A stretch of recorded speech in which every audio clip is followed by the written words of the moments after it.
Hello, dear students. Today I will discuss tissue culture with you. I explain you vegetative propagation in chapter how do organisms reproduce. This is also an important chapter in class 12th also, and I will try to cover most of the percent of both classes, so number of students that will be benefited will increase. So first I will explain you tissue culture.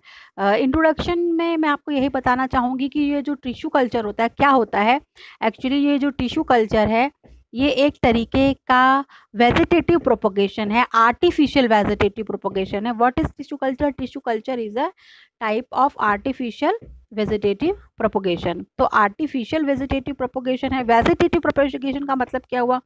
Vegetative propagation means propagation of plants, production of new offsprings through vegetative parts of plant. Plant के parts की बात करें तो root, stem और leaf होता है। और जैसे कि आप यहाँ पर एक प्लांट देख पा रहे हो तो प्लांट में रूट, स्टेम और लीफ प्रेजेंट होता है। तो अगर प्लांट की रूट से, स्टेम से या लीफ से कोई न्यू प्लांट बनता है तो ये एक तरीके का वेजिटेटिव प्रोपोगेशन है। इसे ही कॉमनली वेजिटेटिव प्रोपोगेशन कहते हैं। नेचर में वेजिटेटिव प्रोपोगेशन होते रहता है। बहुत सारे एग्जांपल्स हैं, ट्यूबर्स हैं, स्टोलन्स हैं, रनर्स हैं, सकर्स हैं, बल्ब हैं, बल्बिल्स हैं, राइजोम्स हैं, कॉम्स हैं। ये सभी एग्जांपल हैं, मेथड्स हैं नेचुरल वेजिटेटिव प्रोपोगेशन जहाँ पर देखने को मिलता है। तो टिश्यू कल्चर, लेकिन यही मेथड जो है, क्योंकि वेजिटेटिव प्रोपोगेशन में बहुत इकोनॉमिकल होता है, economical in terms of time, economical in terms of resources, क्योंकि रिसोर्सेज और प्रोडक्शन, इनके मामले में प्रोडक्शन अच्छा होता है। Less time, less money invest करके हायर प्रोडक्शन हो सकता है। तो इसीलिए वेजिटेटिव प्रोपोगेशन की जो टेक्निक है उसे आर्टिफिशियली कैसे किया जाए, इसके लिए बहुत सारी टेक्निक्स डेवलप की गई हैं, जिसमें से लेयरिंग है, ग्राफ्टिंग है, कटिंग है। तो इसी में एक मेथड है टिश्यू कल्चर भी। ओके स्टूडेंट्स, तो आई होप आप मेरी बात को समझ पाए होंगे। मैंने आपको फर्स्ट बताया कि जो प्लांट होता है डिफरेंट पार्ट्स होते हैं उसके, रूट, स्टेम, लीफ होता है, फ्लावर होते हैं। फ्लावर ही उसका रिप्रोडक्टिव पार्ट है, और जो फ्लावर है उसमें मेल और फीमेल रिप्रोडक्टिव स्ट्रक्चर्स, एंड्रोसियम, गायनीशियम पाए जाते हैं। और इनमें जो मेल गैमिट, फीमेल गैमिट बनते हैं उनका फ्यूजन होता है, उससे जायगोट बनता है, जायगोट से एम्ब्रियो बनता है। ये जायगोट ओव्यूल के अंदर, ओव्यूल यानी सीड के अंदर डेवलप होता है, यानी सीड के अंदर जो एम्ब्रियो है, जब सीड जर्मिनेट करता है तो वही एम्ब्रियो न्यू प्लांट बना देता है। बट ये जो मेथड है फ्लावर यानी रिप्रोडक्टिव पार्ट ऑफ प्लांट, इसके थ्रू जब न्यू प्लांट अराइज करता है तो ये सेक्सुअल रिप्रोडक्शन कहलाता है। बट प्लांट्स के कभी कभी ऐसा होता देखा गया है कि उसकी रूट से एक नया प्लांट तैयार हो जाए, स्टेम से एक नया स्ट्रक्चर तैयार हो जाए, न्यू प्लांट उसके ही जैसा तैयार हो जाए, या लीफ के किसी पार्ट से न्यू प्लांट तैयार हो जाए। तो इस प्रोसेस को कहा गया है वेजिटेटिव प्रोपोगेशन, यानी वेजिटेटिव पार्ट। देखिए, प्लांट के पार्ट में root, stem, leaf and flower. Flower is reproductive part, root, stem, leaf is vegetative part. When new plant arises from vegetative parts of the plant, और क्योंकि ये यहाँ कोई meiosis नहीं होती है, कोई गैमेट फॉर्मेशन नहीं होता है, इसलिए इसमें जो ऑफस्प्रिंग्स बनते हैं वो बिल्कुल अपने जो मदर प्लांट होता है उसके एग्जैक्ट होते हैं, यानी कि उसमें सिमिलरिटी बहुत ज़्यादा होती है, इससे इनको क्लोन्स भी कहा जाता है। तो टिश्यू कल्चर से जो ऑफस्प्रिंग्स बनते हैं वो मदर प्लांट के जैसे ही होते हैं बिल्कुल, और ये क्लोन्स होते हैं आपस में। यानी कि यहाँ पर आप देख रहे हैं इस प्लांट से जो ये प्लांट्स तैयार हो रहे हैं सारे, ये सभी बिल्कुल एक दूसरे के आइडेंटिकल होंगे, यानी ये क्या होंगे? ये क्लोन्स होंगे आपस में।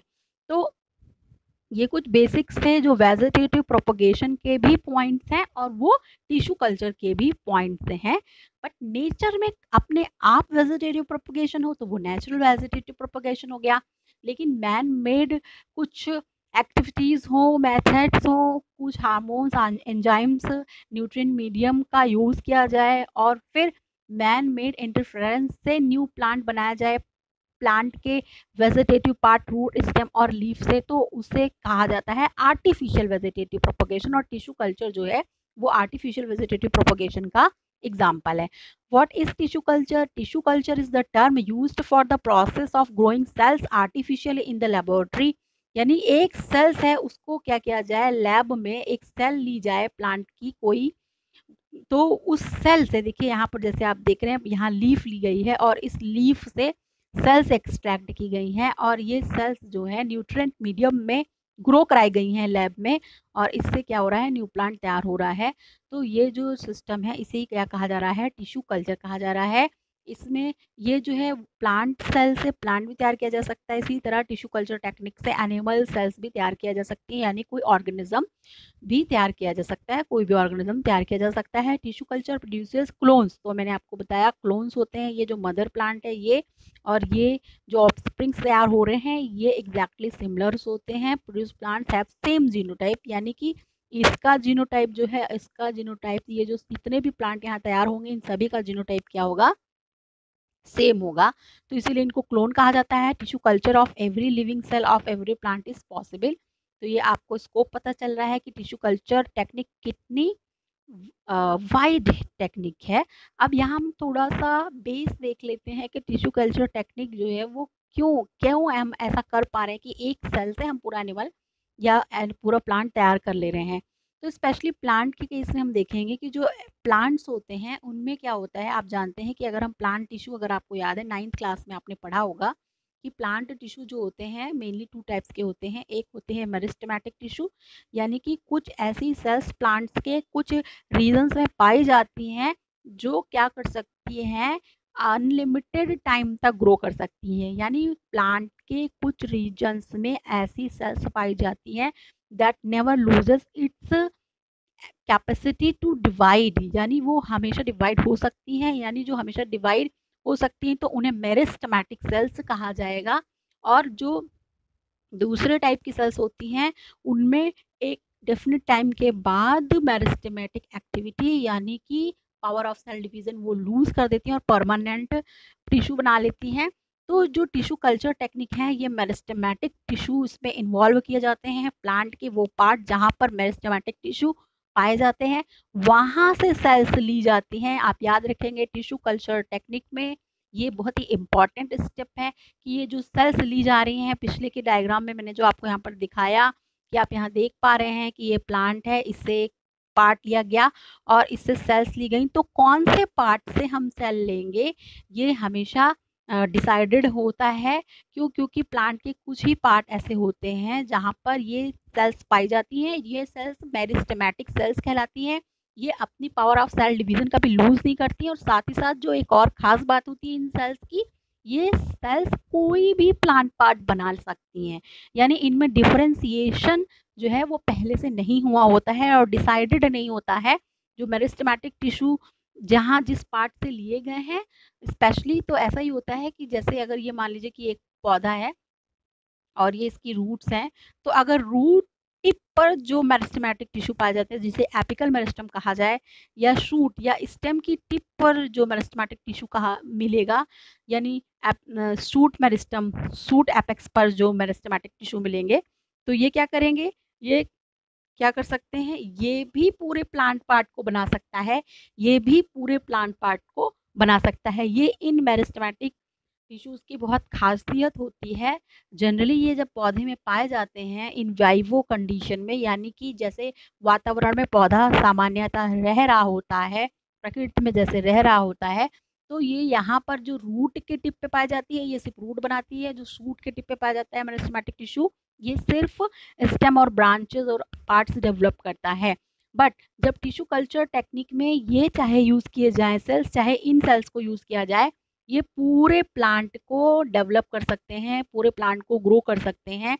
और इनकी यही जो कैपेसिटी है इसे कहते हैं टोटीपोटेंसी, यानी कि ये जो सेल्स हैं यहाँ इस रीजन में, यानी मेरिस्टेमेटिक रीजन्स जो प्लांट के होते हैं, मेरिस्टेमेटिक टिश्यू 3 टाइप के होते हैं प्लांट में, एपिकल मेरिस्टम, लैटरल मेरिस्टम और इंटरकैलरी मेरिस्टम। तो जहाँ जहाँ ये मेरिस्टेमेटिक टिश्यू पाए जाते हैं, आपके लेवल पर आप इतना जाइए, रूट टिप पर पाए जाते हैं, शूट टिप पर पाए जाते हैं। आप ज़्यादा डिटेल में जानना चाहते हैं तो टिश्यू मेरिस्टेमेटिक टिश्यू का वीडियो मेरे ही चैनल पर पड़ा हुआ है, आप उसे देख सकते हैं। बट यहाँ मैं आपको बता रही हूँ कि जो रूट टिप पर पाए जाने वाले मेरिस्टेमेटिक टिश्यू है, शूट टिप पर पाए जाने वाले मेरिस्टेमेटिक टिश्यू है, जनरली इन्हें ही यूज़ किया जाता है और ये ऐसे सेल्स होते हैं जो न्यूट्रिएंट मीडियम दिए जाने पर, यानी कि जैसे वातावरण में पौधा सामान्यतः ग्रो कर रहा होता है वैसा न्यूट्रिएंट मीडियम, वैसा एनवायरनमेंट अगर लैब कंडीशंस में दे दिया जाए तो ये जो सेल्स हैं ये पूरे पौधे को डेवलप कर सकती हैं। तो ये कुछ बेस पॉइंट्स हैं जो आपको पता होना चाहिए। यानी new cells are produced at meristems, ये प्लांट में होता है। This allows growth to take place, इनसे ही पौधे ग्रो करते हैं। ये पाई कहाँ जाती हैं? रूट टिप पर, शूट टिप पर पाई जाती हैं। और ये कैसी सेल्स होती हैं? अनस्पेशलाइज्ड सेल्स होती हैं जो हमेशा डिवाइड कर सकती हैं। अनस्पेशलाइज्ड होने का मतलब है कि अगर रूट टिप से चाहे ले ली जाए चाहे शूट टिप से ले ली जाए, ये सेल्स जो होती हैं ये होल प्लांट को डेवलप कर सकती हैं। Each and every part of the plant can be developed by these cells. कैसे किया जा सकता है? By keeping these cells into nutrient media, suitable nutrient media. फिर जो ये अनस्पेशलाइज्ड सेल्स हैं इन्हीं को मेरिस्टेमेटिक कहते हैं। तो इस क्योंकि मेरिस्टेमेटिक टिश्यू का यूज करके कल्चर, टिश्यू कल्चर किया जा रहा है तो उसे मेरिस्टम कल्चर भी कहा जाता है। और जो दूसरे बाद में ये जो दूसरे टाइप की लास्ट लिखा हुआ है तो ये परमानेंट टिश्यू के बारे में लिखा हुआ है और इनका यूज जो है टिश्यू कल्चर में नहीं होता है, बल्कि जो अनस्पेशलाइज्ड सेल्स होती हैं, ग्रुप ऑफ सेल्स जो अनस्पेशलाइज्ड रहता है, कंटिन्यू टू डिवाइड कर सकता है, यानी कि जो मेरिस्टेमेटिक टिश्यू है केवल वही टिश्यू कल्चर में पार्टिसिपेट करते हैं, केवल वही टिश्यू कल्चर कर सकते हैं। आइए हम कुछ और देखते हैं। जैसे यहाँ पर एक एग्जाम्पल आपको एक्सपेरिमेंटल दिखाया गया है। यहाँ पर आप देख पा रहे हैं कि ये रूट है और रूट की टिप से सेल्स ले ली गई हैं रूट टिप से। और ये सेल्स देखिए यहाँ पर आप देख रहे हैं, इन सेल्स को क्या किया गया है? कल्चर मीडियम में, न्यूट्रिएंट मीडियम में रखा गया है लैब में। और फिर इनसे क्या बनता है? पहले ये सिंगल सेल है और यही सेल जो है इस सेल का मास बना लेती है और ये अनडिफरेंशिएटेड मास ऑफ सेल्स बनता है। यानी अभी ये डिसाइड नहीं है इनमें से कौन सी सेल रूट बनाएगी, कौन सी सेल स्टेम बनाएगी, कौन सी सेल लीफ बनाएगी, कहाँ से क्या और बनेगा, ये डिसाइडेड नहीं होता है। तो जब ये फेट डिसाइडेड ना हो सेल्स का, यानी कि अनस्पेशलाइज्ड सेल हैं, यानी कि क्या है? अनडिफरेंशिएटेड सेल हैं, तो ये ये सेल का मास, ये एक जो सेल मास बना हुआ है, mass of cells, mass of undifferentiated cells, mass of undifferentiated cells, इसके लिए एक टर्म यूज करते हैं कैलस। यानी कि ये जो सेल्स ली गई थी इनमें से एक एक सेल, कोई भी एक सेल कल्चर मीडियम में रखी जाती है तो ये कैलस बना लेती है, यानी ये डिवाइड करके बहुत सारी सेल्स बना लेती है और इस सेल के मास को कैलस कहते हैं। ये सेल अभी अपना फ्यूचर इनका डिसाइड नहीं होता है, इनमें टोटल पोटेंसी होती है, यानी ये जो मास ऑफ सेल है ये कोई भी पार्ट, किसी भी प्लांट पार्ट को बना सकता है। और अब क्या होगा जब और फर्दर इसमें कुछ हार्मोन्स वगैरह दिए जाते हैं, जैसे ऑक्सिन और साइटोकाइनिन दिया जाता है, तो ये क्या होती है? धीरे धीरे यही पूरे प्लांट को बना लेते हैं। यही कैलस जो है अब वो क्या करेगा? वो प्लांट का डेवलपमेंट इसी से होगा। तो यहाँ आप समझ पा रहे हैं कि पहले रूट टिप से सेल्स ली गई, उन सेल्स को अलग किया गया, उसमें से कोई एक सेल लिया गया, उसे न्यूट्रिएंट मीडियम में ग्रो कराया गया, इससे कैलस डेवलप हुआ। Callus mass of undifferentiated cell है और ये कैलस क्या होगा? आगे चलकर न्यू प्लांट में डेवलप हो जाता है। तो यहाँ पर आपने देखा कैसे रूट एपिक्स से, यानी रूट में एपिकल मेरिस्टम का यूज करके new plant tissue culture technique से तैयार किया जा सकता है। इसी तरीके से आप देख रहे हैं कि नेक्स्ट मैंने जो एग्जांपल लिया है वो शूट टिप का लिया है, यानी कि शूट एपेक्स पर जो टिश्यू पाया जाता है। ये देखिए, ये इस डायग्राम में आप देख रहे हैं शूट टिप पर, यानी ब्रांच जो है मेन ब्रांच उसकी टिप पर। तो क्या किया जाता है कि जनरली ये जो पॉइंट होता है शूट टिप, मैं आपको बताना चाहूँगी कि अगर ये कोई प्लांट है, बड़ा सा ऐसे प्लांट है, तो ये इसका जो लास्ट मेन ब्रांच का लास्ट पॉइंट होता है यही शूट टिप होता है। तो ये कुछ पत्तियों से ऐसे ढका हुआ रहता है एक्चुअली ये पार्ट जो होता है ओल्डर लीव्स से, तो इनको हटाए जाने पर ऐसा स्ट्रक्चर दिखता है। तो ये जो है इसे ही शूट टिप कहते हैं। अब इसी शूट टिप से जो सेल्स ले ली जाती हैं और वो सेल सिंगल सेल जो है इसे टेस्ट ट्यूब में डेवलप कराते हैं, न्यूट्रिएंट मीडियम दे दिया जाता है और फिर ये क्या बनाता है? पहले ये कैलस बनाता है। Callus means mass of undifferentiated cells, और फिर इसी कैलस से प्लांटलेट्स यानी नन्हा पौधा तैयार होता है।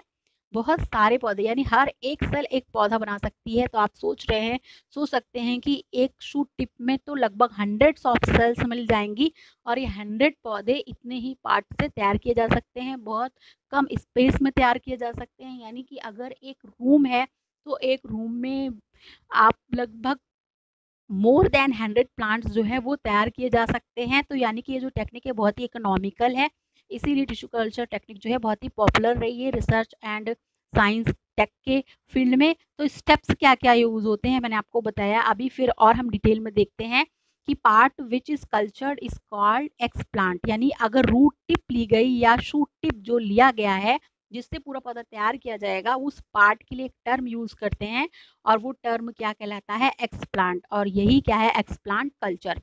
और इसमें क्या कराया जाएगा, और मीडियम जो होना चाहिए कल्चर के लिए स्टेराइल कंडीशन में होना चाहिए, यानी कि कोई भी माइक्रोब अदर टाइप का वायरस फंजाई बैक्टीरिया ना हो इस मीडियम में। इस बात का बहुत ज़्यादा ध्यान रखा जाता है। जो भी यूटेंसिल्स यूज़ किए जाएंगे, जो भी लैब एपरेटस यूज़ किए जाएंगे, सभी स्टेराइल होने चाहिए, किसी भी तरीके का कंटामिनेशन नहीं होना चाहिए। और स्पेशल न्यूट्रिएंट मीडिया में ही एक्सप्लांट को ग्रो कराया जाता है। जब ऐसा कराया जाता है तो क्या होता है, कैलस डेवलप हो जाता है, कैलस फॉर्मेशन हो जाता है। ये मैंने आपको पीछे भी दिखाया। और जो ये कैपेसिटी होती है, capacity to generate a whole plant from any cell, एक सिंगल सेल से या एक्सप्लांट ही जिसे कहते हैं, तो उससे पूरे एनिमल या पूरे प्लांट के डेवलप होने की जो कैपेसिटी है, उस सेल की कैपेसिटी है, उस कैपेसिटी को एक टर्म दिया जाता है टोटीपोटेंसी। बहुत ही इंपॉर्टेंट है, बहुत पूछा जाता है एक्सप्लांट क्या है, कैलस क्या है, टोटीपोटेंसी क्या है। तो आप बता सकते हैं explant part plant of part of plant है that will be used that will be used to develop whole plant। तो ये हो गया एक्स प्लांट। और एक्स प्लांट को जब हम न्यूट्रिएंट मीडियम में रखते हैं तो मास ऑफ अनडिफरेंशिएटेड सेल्स तैयार हो जाता है, इसे कैलस कहा जाता है। और एक सेल से पूरा प्लांट बन जा रहा है। ये जो कैपेसिटी है उस सेल की, जो रूट टिप पर पाई जाती है या शूट टिप पर पाई जाती है या मेरिस्टेमेटिक टिश्यू होते हैं, तो ये जो कैपेसिटी होती है उसे टोटीपोटेंसी कहा जाता है। ये बहुत पूछा जाता है। तो यहाँ पे आपको पता चल गया, पहले एक्सप्लांट कल्चर करते हैं, कैलस फॉर्मेशन होता है, फिर ऑर्गेनोजेनेसिस होती है यानी रूट डेवलप हो जाएगी और शूट डेवलप हो जाएगा, उस पर ब्रांचेस आने लगेंगी यानी ऑर्गेन्स उसके डेवलप हो गए प्लांट के, और फिर होल प्लांट जो है वो डेवलप हो गया। इसी बात को यहाँ पे मैंने थोड़ा सा डिटेल में आपको बताया है। सेल और टिश्यू और piece of plant organ is extracted, यानी प्लांट से कोई उसका पार्ट अलग किया जाता है। एक्सप्लांट जिसे कहते हैं, it is sterilised and placed in a nutrient medium. The cells observe nutrients and start multiplying. तो न्यूट्रिएंट मीडियम क्यों दिया जाता है, ताकि सेल को मल्टीप्लिकेशन के लिए, अपना नंबर बढ़ाने के लिए, डिवीजन के लिए जो उसके लिए एनर्जी चाहिए वो मिल सके, न्यूट्रिएंट मीडियम से वो मिलती है। फिर एक अनऑर्गेनाइज्ड मास ऑफ सेल्स बन जाता है जिसे कहते हैं कैलस। ये एक्सप्लांट से डेवलप हो जाता है। जब कैलस स्टार्टिंग में है उसकी सारी सेल्स जो है वो एक जैसी ही होती हैं, बट आगे चल करके अब इसमें डिफ्रेंसिएशन होता है। और कैसे होता है, इसमें ग्रोथ हार्मोन्स का रोल होता है। ऑक्सिन और साइटोकाइनिन डाले जाते हैं प्रॉपर अमाउंट में कैलस में, और ये ऑर्गन बनाना शुरू कर देता है। तो आप देखेंगे कि जो ऑक्सिन है वो रूट इनिशिएशन करवाता है, और जो साइटोकाइनिन है वो शूट इनिशिएशन करवाता है। Depending on the level of auxin cytokinin कब root and shoot system develop होगा, कितना डेवलप होगा, ये हो जाता है, कंट्रोल किया जा सकता है इसे।